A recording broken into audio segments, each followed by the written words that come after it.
Halo pemirsa, kembali lagi bersama saya Katarina Amelia di Wanyo Sore. Gubernur Aceh Muzakir Manaf atau Mualim melarang siapapun yang mencoba mengambil kayu-kayu yang hanyut akibat banjir bandang dan tanah longsor di wilayah terdampak bencana. Informasi lainnya pemirsa, dua dep kolektor dikeroyok sekelompok orang tak dikenal di Kalibata hingga menewaskan 2 orang mata elang.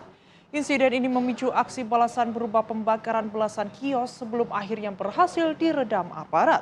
Pemirsa, inilah Wanyo Sore selengkapnya.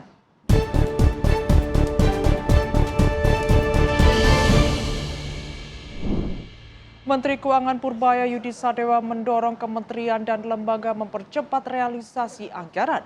Ia menegaskan jika serapan tak mencapai 100% hingga akhir tahun, maka anggaran kementerian atau lembaga tersebut akan dipotong pada tahun berikutnya.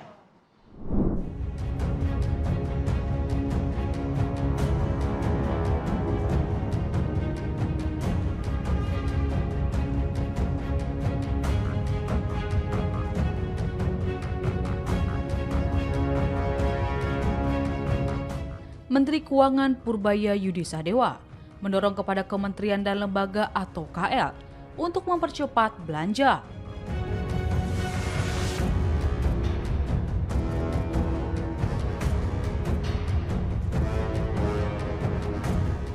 Jika tidak terserap sampai akhir tahun 100%, maka anggaran kementerian atau lembaga yang bersangkutan terancam akan dipotong tahun depan.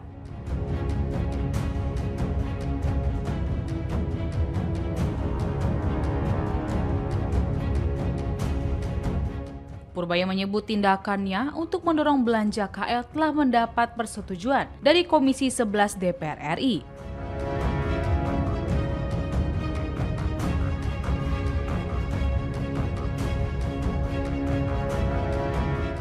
Adapun tujuannya agar setiap rupiah yang dialokasikan dalam anggaran pendapatan dan belanja negara atau APBN, termasuk dari utang, bisa mendorong perekonomian secara maksimal.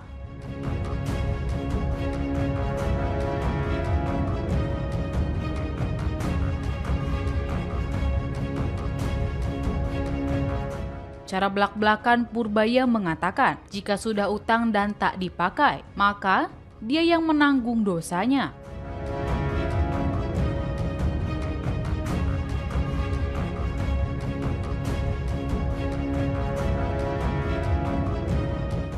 Bahkan kata dia bayar bunga dari utangnya juga bisa lebih mahal, sehingga perputaran ekonomi tidak maksimal.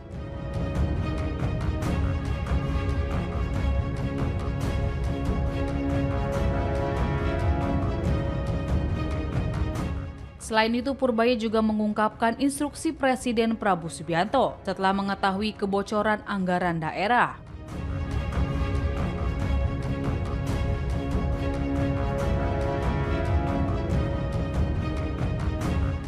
Hal itu yang menjadi alasan pemerintah tidak meningkatkan transfer ke daerah atau TKD.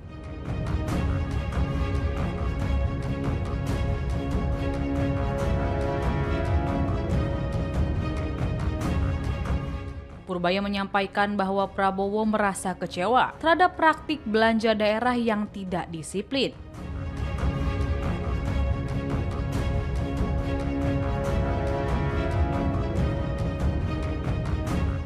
Dia menegaskan bahwa perbaikan tata kelola anggaran daerah adalah syarat utama agar pemerintah pusat dapat memperbesar dukungan fiskal.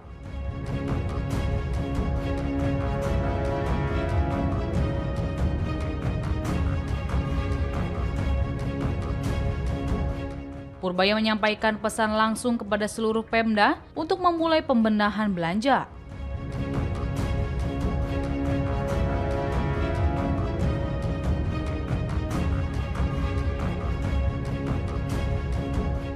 Ia memastikan dirinya siap kembali menghadap Presiden jika daerah mampu memperbaiki disiplin fiskal.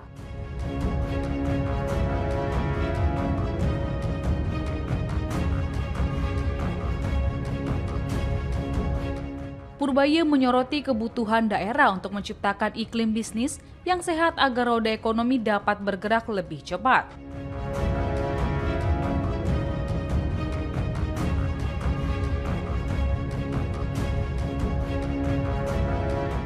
Ia memberi penekanan bahwa perbaikan iklim investasi merupakan bagian integral dari siasat fiskal yang cerdas.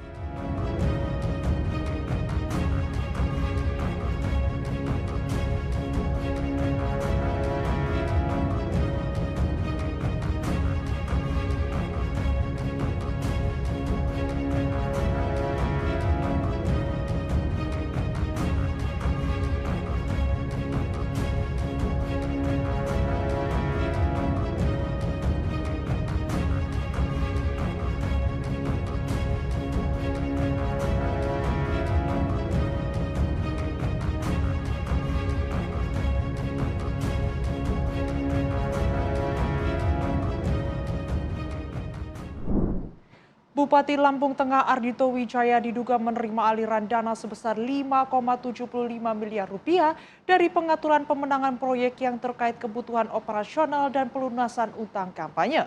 Temuan ini mengantarkan KPK menetapkan 5 tersangka dan menahan mereka usai rangkaian penyidikan serta OTT di Lampung Tengah.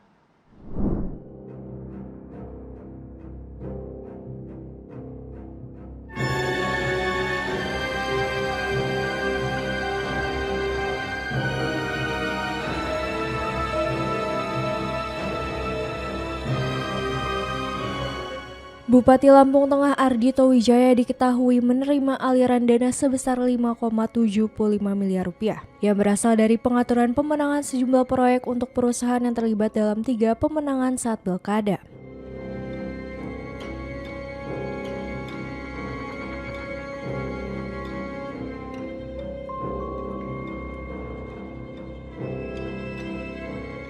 Dana tersebut dipakai untuk kebutuhan operasional sebagai bupati sebesar 500 juta rupiah, serta melunasi utang bank senilai 5,25 miliar rupiah yang digunakan untuk biaya kampanye.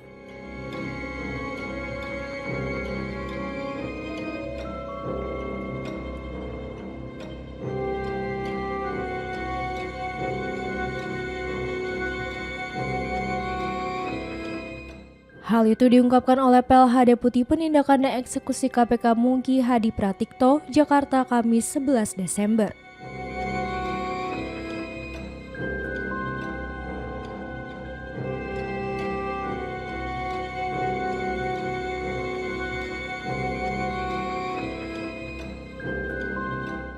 Menurut Mungki, dana 5,25 miliar rupiah tersebut diperoleh Ardhito setelah mengkondisikan pemenangan proyek melalui anggota DPRD Lampung Tengah Ricky Hendra Saputra serta adiknya Ranu Hari Prasetyo.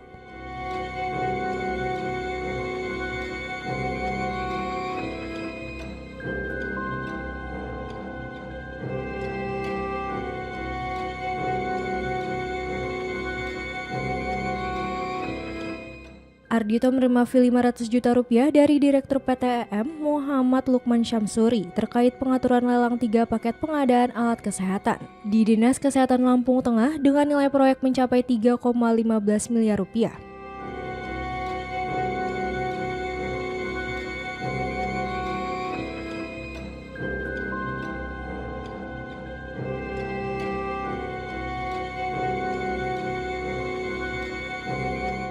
Berdasarkan temuan tersebut, KPK menetapkan 5 tersangka, yakni Ardhito Wijaya, Ricky Hendra Saputra, Ranu Hari Prasetyo, Anton Wibowo selaku PLT Kepala Badan Pendapatan Daerah sekaligus kerabat Bupati, dan Muhammad Lukman Syamsuri sebagai Direktur PT LKK Mandiri.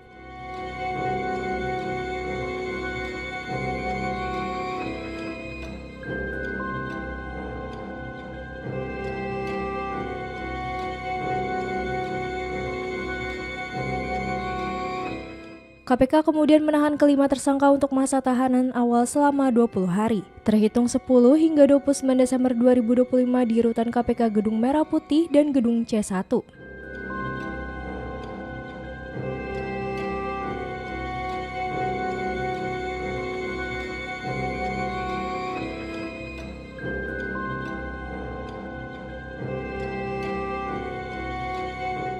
Ardhito, Anton, Ricky, dan Ranu sebagai penerima gratifikasi disangkakan melanggar.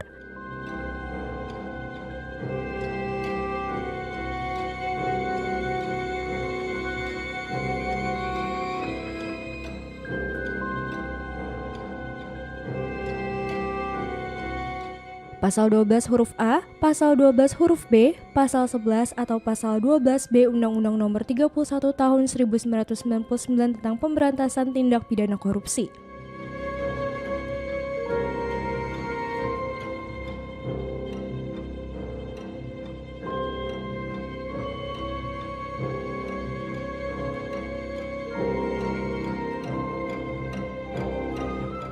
Sebelumnya, KPK telah melakukan operasi tangkap tangan atau OTT di Kabupaten Lampung Tengah pada Rabu 10 Desember.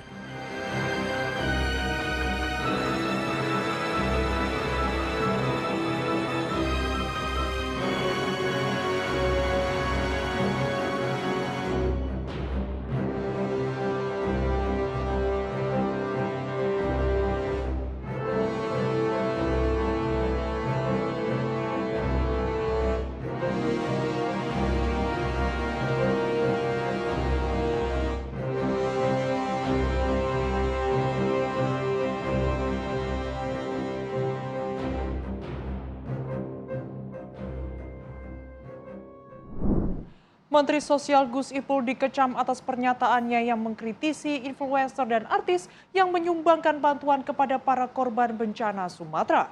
Gus Ipul menyebut bahwa pihak manapun yang mengirim sumbangan untuk bencana harus melalui izin pemerintah.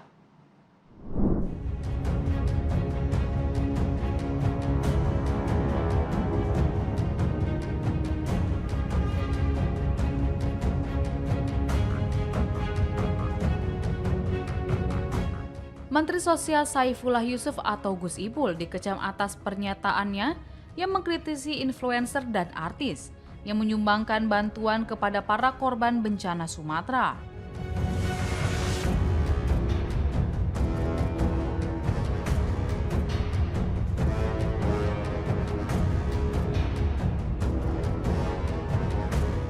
Gus Ipul menyebut bahwa seharusnya pihak manapun yang mengirim sumbangan untuk bencana harus melalui izin pemerintah.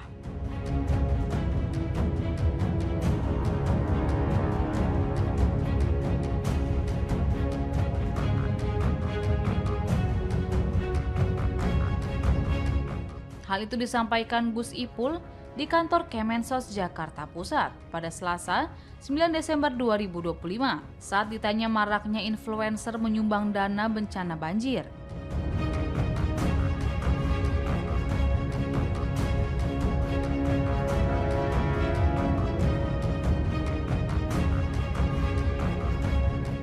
Sekretaris Jenderal atau Sekjen PBNU itu pun mengingatkan soal kepatuhan aturan izin penggalangan dana untuk membantu korban bencana banjir bandang dan longsor.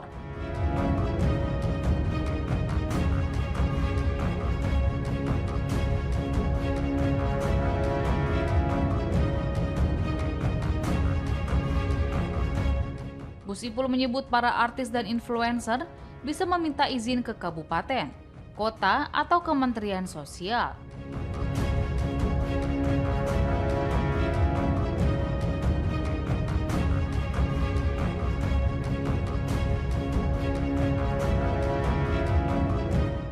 Pihaknya mengatakan izin penggalangan dana dapat diperoleh dari berbagai tingkatan, sesuai cakupan kegiatan penggalangan dana dan prosesnya tidak rumit.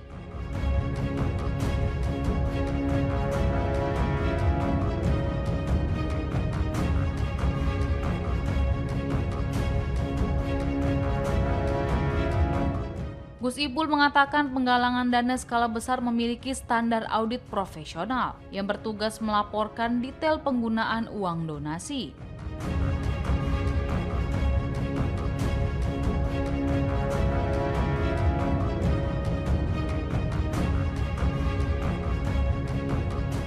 Menurutnya pelaporan ini merupakan suatu antisipasi agar penggunaan dana sumbangan dapat dipertanggungjawabkan dan tidak disalahgunakan.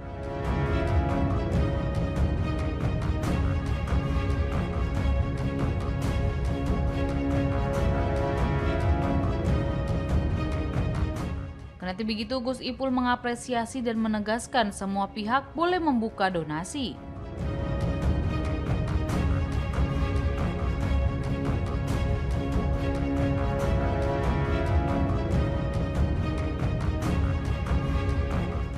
Di sisi lain, pernyataan Gus Ipul kemudian menuai kecaman dari sejumlah masyarakat.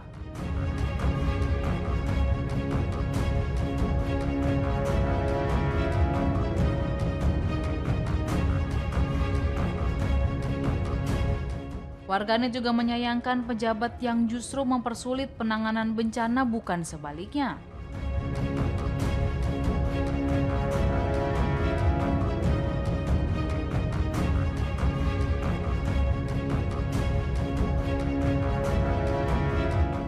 Terlebih, masyarakat mempertanyakan birokrasi pemerintah yang seringkali rumit apabila soal urusan perizinan.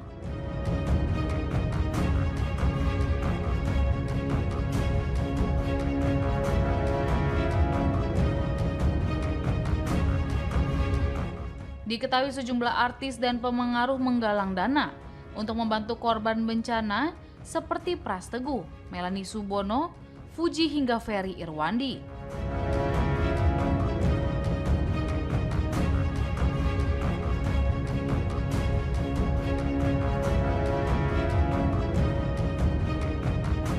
Pendiri Malaka Project Ferry Irwandi telah menggalang dana 10 miliar rupiah dalam waktu 24 jam.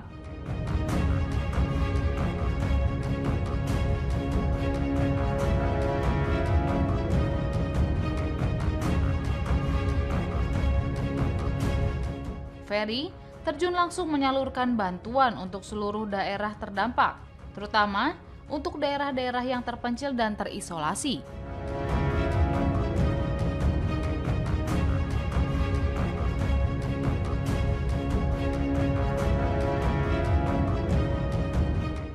Mengumpulkan donasi siapapun, perorangan maupun lembaga, tetapi sebaiknya kalau menurut ketentuan itu izin dulu. Ya, izinnya bisa dari kabupaten, kota, atau juga dari Kementerian Sosial. Kalau tingkat nasional, ya, ambilnya dari berbagai provinsi, tentu izinnya harus lewat dari Kementerian Sosial. Sangat mudah izinnya, ya, tentu nggak perlu rumit. Yang paling penting nanti kalau sudah mendapatkan sumbangan itu dilaporkan. Kalau misalnya 500 juta ke bawah itu cukup audit intern. Tapi laporannya harus diserahkan ke Kementerian Sosial. Kalau di atas 500 juta ya harus menggunakan auditor. Ya, harus harus bekerja sama dengan auditor bersertifikat untuk juga bisa melaporkan dapatnya dari mana saja, diperuntukkan apa saja.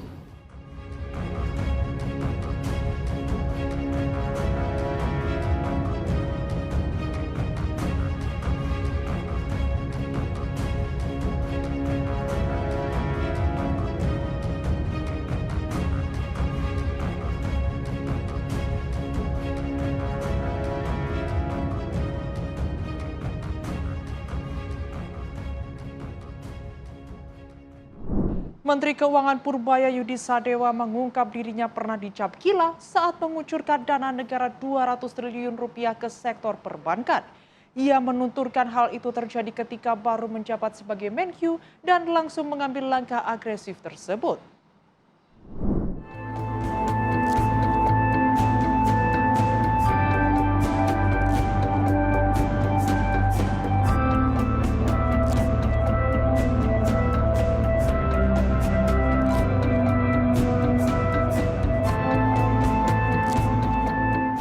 Menteri Keuangan Purbayayudi Sadewa mengungkap dirinya pernah dicap gila saat mengucurkan dana negara 200 triliun rupiah ke sektor perbankan.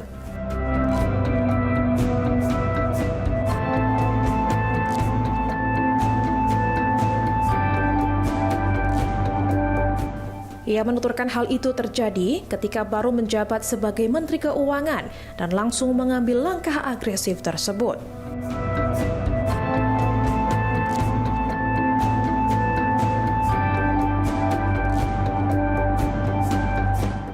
Dalam acara dialog interaktif pemerintah pusat dan daerah di Hotel Bidakara, Purbaya mengenang cibiran yang datang padanya.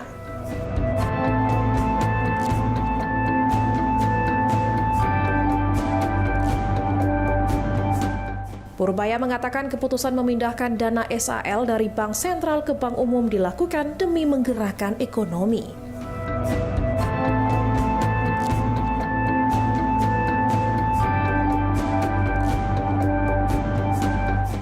Ia menggunakan indikator pertumbuhan uang primer atau M0 untuk menilai dampak kebijakan tersebut.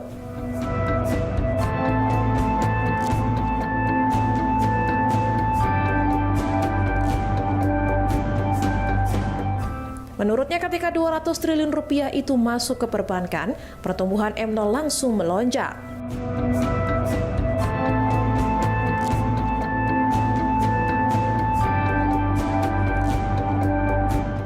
Lonjakan itu disebut membuat aktivitas ekonomi kembali bergerak dalam waktu cepat.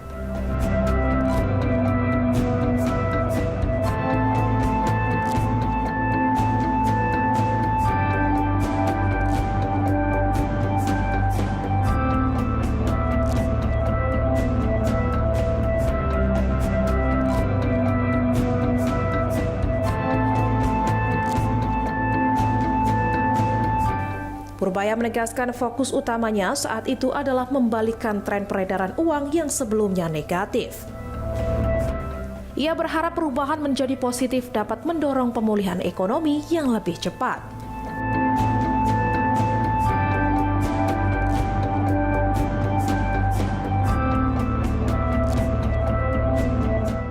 Bank Indonesia mencatat uang primer atau M0 adjusted pada Oktober 2025 tumbuh 14,4% secara tahunan.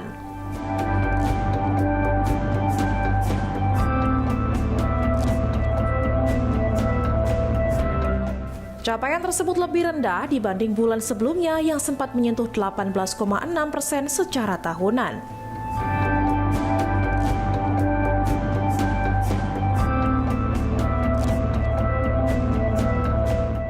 Meski begitu, Purbaya meyakini kebijakannya pada awal masa jabatan tetap tepat dan berdampak nyata.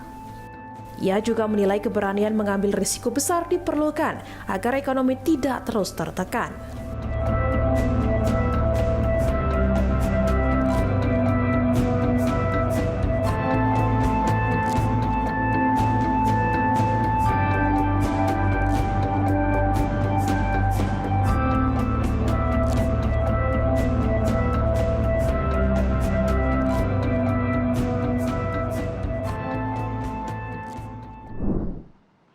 Gubernur Aceh Muzakir Manaf atau Mualim melarang siapapun yang mencoba mengambil kayu-kayu yang hanyut akibat banjir bandang dan tanah longsor di wilayah terdampak bencana.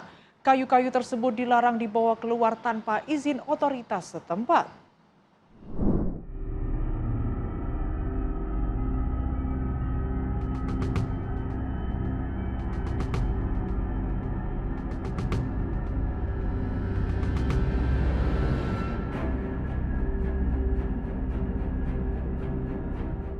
Gubernur Aceh Muzakir Manaf atau Mualim melarang siapapun yang mencoba mengambil kayu-kayu yang hanyut akibat banjir bandang dan tanah longsor di wilayah terdampak bencana.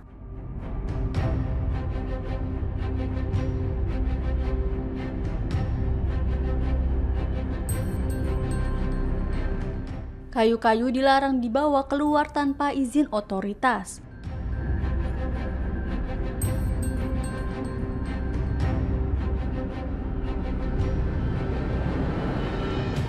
Mualim mengatakan banjir dan longsor yang melanda daerah Aceh bukan kejadian alam biasa, tetapi peristiwa yang memiliki kompleksitas tinggi termasuk aspek lingkungan.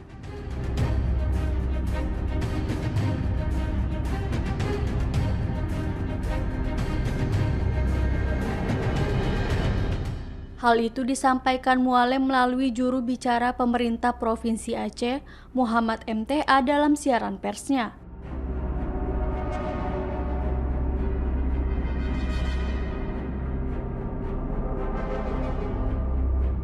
Mualim meminta seluruh pihak untuk tidak memanfaatkan situasi dengan mengambil kayu-kayu yang terseret arus banjir, kecuali untuk kebutuhan darurat di lapangan.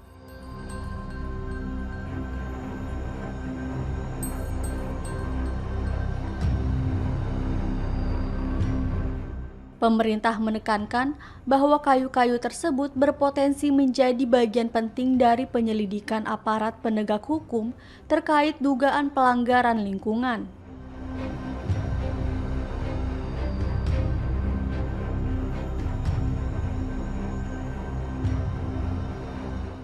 Mualim berharap dinas terkait bersama jajaran di lapangan menentukan lokasi pengumpulan kayu agar semuanya tertata dan tercatat.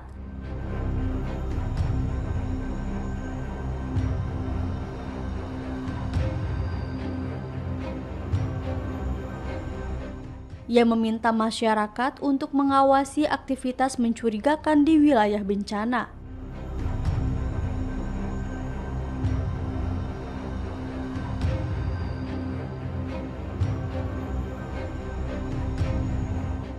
Sebelumnya, Kementerian Kehutanan mengizinkan kayu yang hanyut saat banjir Sumatera dimanfaatkan untuk kebutuhan darurat demi mempercepat pemulihan di 3 provinsi terdampak dengan beberapa mekanisme yang harus dipenuhi.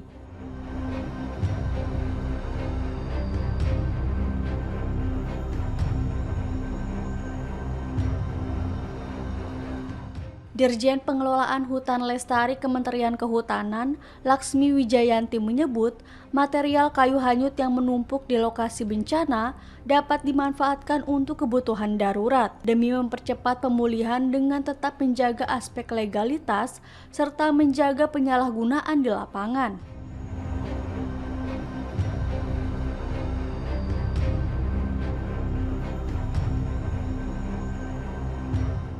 Namun ia mengingatkan bahwa pemanfaatan tersebut tidak dilakukan tanpa aturan, sebab kayu yang terbawa arus banjir memiliki status legal yang jelas.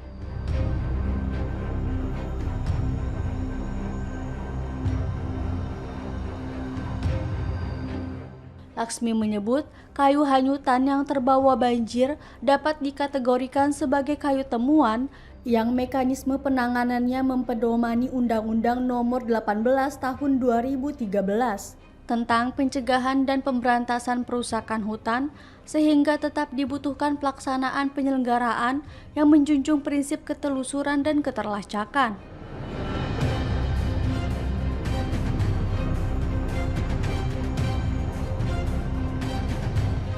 Dengan demikian, setiap pemanfaatan kayu hanyut wajib mengikuti prosedur pelaporan dan pencatatan, agar tidak membuka celah bagi praktik pembalakan liar maupun pencurian kayu dengan memanfaatkan momentum bencana.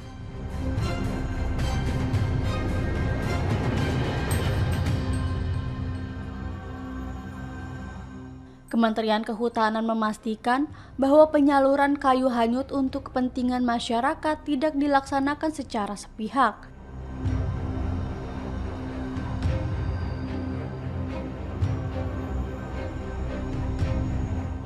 Laksmi menyampaikan bahwa prosesnya harus berjalan lintas lembaga.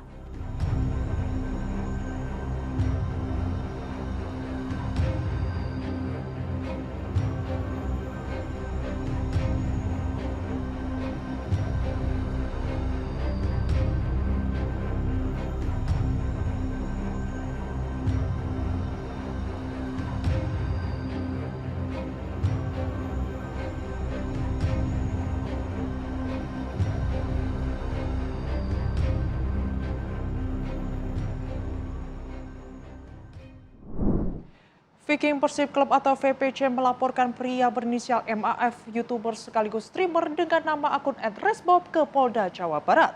Streamer tersebut diduga melakukan ujaran kebencian terhadap Viking dan penghinaan terhadap suku Sunda. Semua orang Sunda. Viking. Kata-kata hari ini, Bob. Bonek Viking sama aja, tapi yang Viking. Ya kan?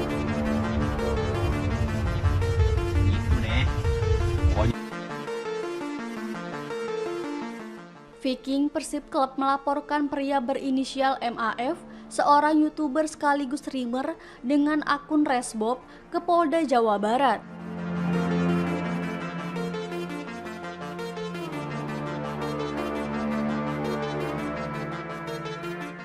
Streamer tersebut diduga melakukan ujaran kebencian terhadap Viking dan penghinaan terhadap suku Sunda.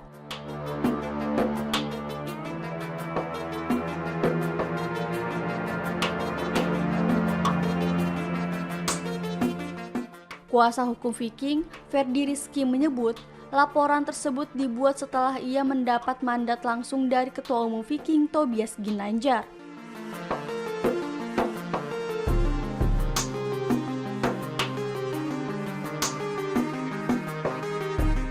Kabid Humas Polda Jawa Barat, Kombes Hendra Rohmawan membenarkan laporan yang dibuat Viking.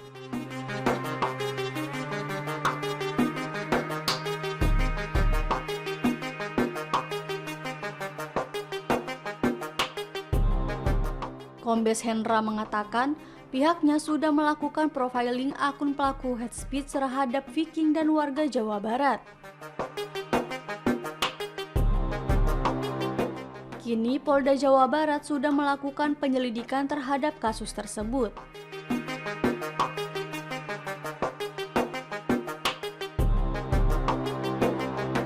Sebelumnya, video siaran langsung seorang pemuda yang juga dikenal sebagai konten kreator viral di berbagai platform media sosial.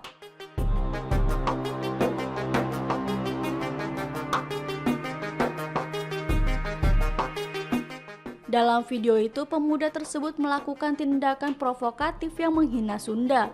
Bahkan ia juga menyebutkan kalimat penghinaan terhadap komunitas Viking dan Persib, serta menyinggung identitas suku Sunda dengan bahasa yang merendahkan.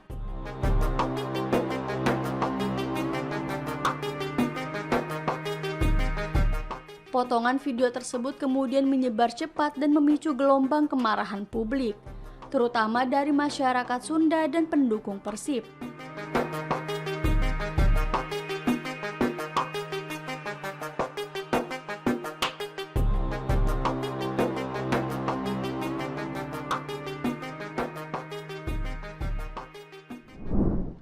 Kericuhan terjadi pasca 2 debt kolektor alias mata elang dikeroyok di wilayah Kalibata, Jakarta Selatan.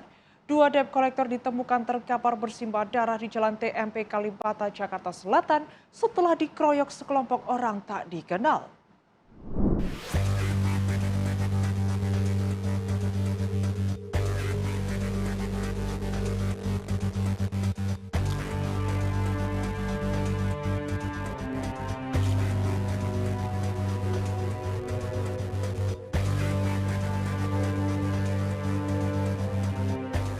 Kericuhan terjadi pasca 2 debt kolektor alias mata elang atau Matel dikeroyok di wilayah Kalibata, Jakarta Selatan.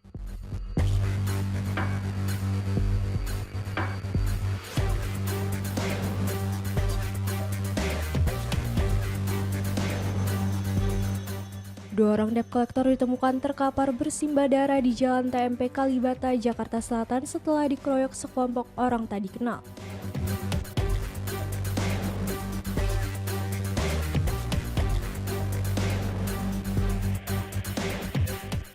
Akibat pengeroyokan tersebut, 1 orang korban tewas di lokasi kejadian sementara 1 lainnya kritis.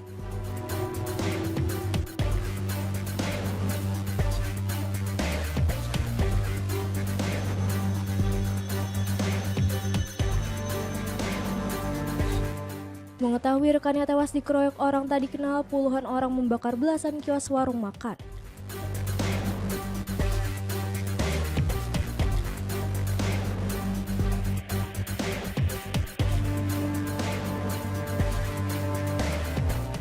Menurut keterangan rekan korban, saat itu kedua korban sedang melakukan penarikan unit.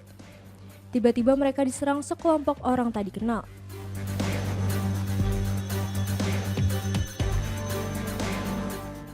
Bang, ini nggak apa-apa. Ini warung abang dibakar nih, Bang. Iya. Warung apa nih, Bang? Baican. Ini yang ngelakuin ini siapa? Ya, saya kurang paham ya. Saya cuma dapat laporan ada rusuh gitu. Rusuh. Tadi sempat udah dibuka warung abang ini? Apa? Udah sempat dibuka apa belum? Udah mau mulai buka baru. Oh. Anak buah saya juga pada kabur, nggak tahu kemana itu. Oh, dapat ini. Kalau untuk permasalahan dari awal saya tidak tahu, Bang. Karena di grup itu viral bahwa anak-anak kita, anak-anak Matel itu korban 2 orang. Tapi permasalahannya kita nggak tahu. Ya, ya kan? Awalnya dasar awal. Tapi yang jelas korban atau TKP di sini adalah adik-adik kita nggak sampai 100 meter dari Polsek Kalibata, Polsek Kalibata. Nah, apa yang dibuat sama aparat di saat adik-adik saya, adik-adik kita, gitu, sambil menunggu aparat yang berkepentingan memberikan keterangan langkah apa yang mereka sudah ambil. Dan sekarang mereka kan sudah pergi sama-sama ke rumah sakit untuk menengok adik-adik kita atau saudara-saudara kita yang jadi korban. Izin bang, untuk Ya. kondisinya seperti apa bang? Apa? Kalau saya dapat info dari adik-adik di grup bahwa yang sudah meninggal 1 orang, yang 1 jadi sudah lagi sekarat. Bang, ya izin yang tahunya itu diserang itu sama warga ataupun aparat petugas? Dari info di grup, tapi saya nggak tahu nih, katanya warga. Warga. Ya, Itu kejadian apakah warga di sekitar ini atau warga di luar kita nggak tahu. kejadiannya jam berapa itu bang kira-kira bang? Sore. Bang, dengan adanya aksi ini bentuk kekecewaan atau gimana bang? Ini? Kecewa, luar biasa. Iya, Bang. Kecewa luar biasa, masyarakat sudah bertindak atas nama sendiri bahwa adik-adik kita kerja dengan aturan, ya. Selama ini kita memberikan pemahaman kepada adik-adik kita yang di jalan, untuk motor, mobil, harus melengkapi aturan main dan persyaratannya. Ini mungkin saya ke rumah sakit dulu karena Oke, siap. itu bang. Ya, Oke, makasih. siap. Makasih bang Sudan.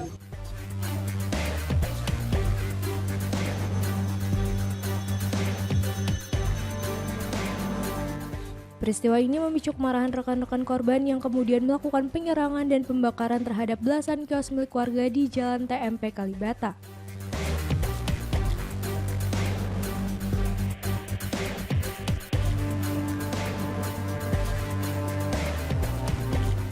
Tindakan perusakan dilakukan karena rekan dan kerabat korban menduga pelaku pengeroyokan adalah warga sekitar lokasi.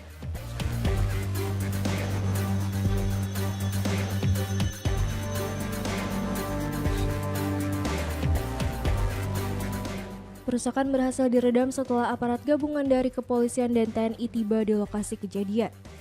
Situasi di lokasi telah berangsur kondusif. Sementara itu, korban tewas dan korban luka akibat pengeroyokan menjalani penanganan di Rumah Sakit Budi Asih, Jakarta Timur.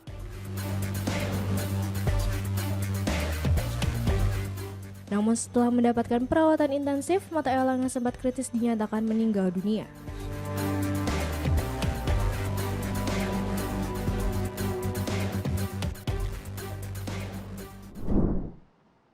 Demikian informasi yang dapat kami sampaikan pemirsa. Terima kasih telah bergabung bersama kami. Saya Katarina Amelia dan seluruh tim yang bertugas mengucapkan sampai jumpa di Wanyus Sore berikutnya. Setiap hari pukul 6:30 malam hanya di kanal YouTube TV Wanyus.com.